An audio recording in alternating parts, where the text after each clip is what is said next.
Napasakamay na ng mga otoridad ang nakatalang top 1 municipal most wanted person sa kasong frustrated murder matapos itong maaresto ng Leyte PNP sa Barangay San Pedro, Palumpon, Leyte.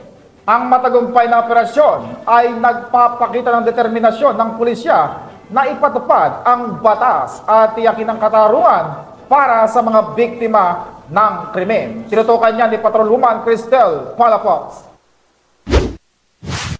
Walang palag sa mga otoridad ang tinaguriang top 1 municipal most wanted person na may kasong frustrated murder sa Barangay San Pedro, Palumpon, Leyte. Naaresto ang akusado bandang alas 5 ng hapon ng matauhan ng Matag-o Municipal Police Station kasama ang Leyte Police Provincial Office, Provincial Intelligence Unit sa koordinasyon sa Palumpon Municipal Police Station sa bisa ng warrant of arrest para sa kasong frustrated murder na may nirekomendang piyansa na 200,000 piso para sa kanyang pansamantalang kalayaan. Ang akusado ay dinala sa Matag-o Municipal Police Station para sa kaukulang dokumentasyon at tamang disposisyon. Ang matagumpay na pagkakaresto sa akusado ay patunay lamang na epektibo ang pagpapatupad ng pambansang pulisya ng kanilang sinumpaang tungkulin na magatid ng serbisyo publiko para sa mas payapa, maayos at maunlad na bagong Pilipinas.